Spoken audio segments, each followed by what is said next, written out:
அனைவருக்கும் வணக்கம். இப்போ பார்த்தீங்கன்னா சில பேர் சொந்த தொழில் செய்வாங்க, ஆனால் நல்லா சக்ஸஸ் ஆகிடுவாங்க. சில பேர் சொந்த தொழிலில் சோபிக்க முடியாத நிலை ஏற்படும். ஆனாலும் அவர்கள் புத்திசாலியாக இருந்தாலும் கூட தசா புத்திகளோ 10ஆம் இடமோ பாபத்துவமாக இருக்கும் நிலையில் அவர்களால் சொந்த தொழில் பெரிய சோபிக்க முடியாத நிலை ஏற்படும். பொதுவாகவே 10ஆம் இடத்து அதிபதி பாதிக்கப்படுவதும் 10ஆம் இடத்தில் பாபர்கள் அமர்வதும் அவருக்கு சொந்த தொழில் என்பது சரியாக அமையாது. இன்னும் உத்தியோகம் என்பதே பார்த்திங்கன்னா 10ஆம் இடம் தான். அதே சமயத்தில் சூரியனும் தொழில்காரன், அதாவது சூரியனை குறிக்கும் வேலைக்காரனாக சனியை கூறுகிறோம். சூரியன் ஓரளவு நன்றாக இருக்கும் நிலையில் தொழில் ஓரளவுக்கு போகும். ஆனால் அதே சமயம் 10ஆம் இடத்திற்கு மிகவும் கெட்டு பாதிப்படைந்த தசாபுத்தி நடக்கும்போது அவருக்கு தொழில் பின்னடைவுகள் ஏற்படும். இந்த ஜாதகர் பார்த்திங்கன்னா 20/8/1980 11:48 AM அளவில் பிறந்திருக்கார். துரோண லக்னம் விருச்சிக ராசி கேட்ட நட்சத்திரத்தில் பிறந்திருக்கார். லக்கணத்தில் செவ்வாய், 2ஆம் இடத்தில் சந்திரன், 4ஆம் இடத்தில் கேது, 9ஆம் இடத்தில் சுக்கிரன், 10ஆம் இடத்தில் புதன் ராகு, 11ஆம் இடத்தில் சூரியன் குரு, 12ஆம் இடத்தில் சனி. இங்கே லக்னம் பாவத்தும், லக்னத்தில் பாபரான செவ்வாய் அமர்ந்திருக்கிறார். லக்னாதிபதி திரிகோணத்தில் அமர்ந்திருப்பது ஒரு நல்ல நிலைதான். டிகிரி அடிப்படையில் அவர் சனியின் பார்வையெல்லாம் அவருக்கு இல்லை. இந்த ஜாதகம் பிறந்தது கேது திசை, சுக்கிர திசை, சூரிய திசை. இது வரைக்கும் இந்த ஜாதகருடைய வாழ்க்கை நன்றாக சென்று கொண்டிருந்தது. ஜாதகர் வேலையும் செய்து கொண்டு நல்ல தொழிலும் நல்ல சொந்த தொழிலையும் ஈடுபட்டு பெரும் வருமானம் ஈட்டினார். பொதுவாக இந்த பயணம் சம்பந்தமான துறையில் நன்றாக இருந்தார் என்றால் ராசிக்கு 10 குரு இருப்பதால். அதே சமயம் இந்த சந்திர திசை ஆரம்பித்ததிலிருந்து ஜாதகருக்கு எல்லாமே தலைகீழாக மாறியது. சந்திரன் நீசமானாலும் அவர் வளர்நிலை சந்திரனாக இருந்தாலும் சனியின் பார்வையில் இருக்கிறார்.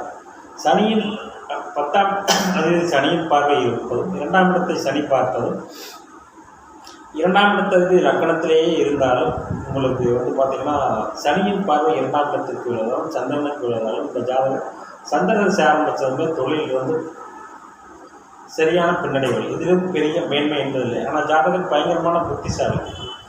புதன் ராகுவுடன் இணைந்திருப்பதாலும் ராசிக்கு 10 சூரியன் இருக்கிறாலும் நல்லா டேலண்டான. அதே சமயத்தில் லக்கணத்தில் செவ்வாய் இருப்பது நல்லா சுறுசுறுப்பான திறமை கொண்டவர்.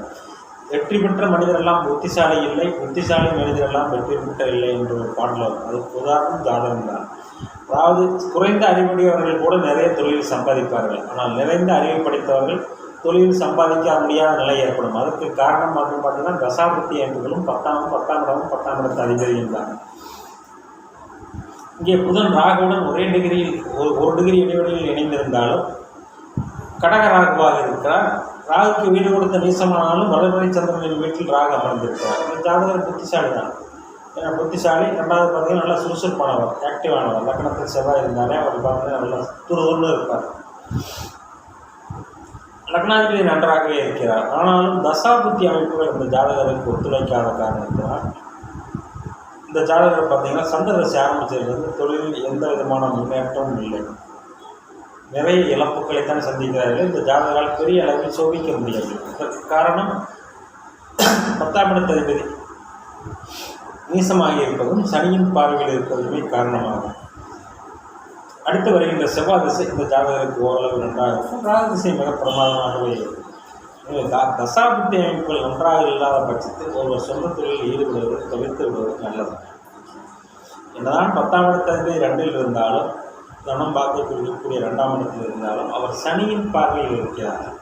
சனியின் பார்வை பெற்ற அந்த சந்திரன் நல்ல பலன்களை ஜாதகருக்கு செய்யாத மனக்குழப்பம், மன உளைச்சல், பார்த்தீங்கன்னா மன நிம்மதியின்மை, இவற்றைத்தான் இந்த சந்திர திசையில் இந்த ஜாதகருக்கு நடந்து கொண்டிருக்கும்.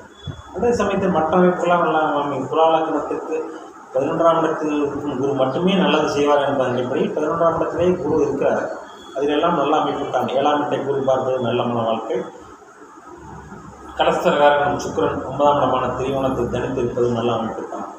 எல்லாவற்றுக்கும் மேலாக ஒருவர் தொழிலில் சம்பாதிக்க வேண்டும் என்றால் 10ஆம் இடமும் 10ஆம் இடத்து அதிபதியும் நன்றாக இருக்க வேண்டும். மேலும் நடக்கும் தசாபுத்தி நன்றாக இருக்க வேண்டும். தசாபுத்தி நன்றாக இருந்தால் தான் ஜாதக எதிரி சோபிக்க முடியும்.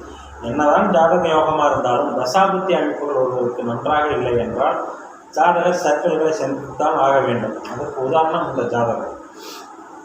சந்திரதசை முடியும் வரையில், சந்திரதசை சனிக்கு தான் போயிட்டு இருக்கு. சந்திரதசை முடியும் வரையிலே இந்த ஜாதக வாழ்க்கையை செட்டில் ஆக முடியாது.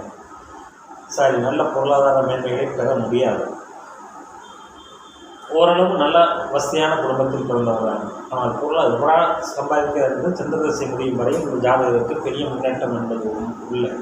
அதனால் 10ஆம் இடத்தை கெட்டு போயிட்டால் 10ஆம் இடத்தை சனியின் பார்வையில் பார்க்க 2ஆம் இடத்தையும் சனி பார்க்குறார். எல்லாமே 2 10ஆம் இடங்கள் பாதிக்கப்படும் போது அவர்களுக்கு பொருளாதார மேன்மை அடையாது. அது சம்பந்தப்பட்ட தசாபதி அனுப்பும்போது கண்டிப்பாக பாதிப்பை ஏற்படுத்தும் என்பது இந்த ஜாதகம் நல்ல உதாரணம். நன்றி, வணக்கம்.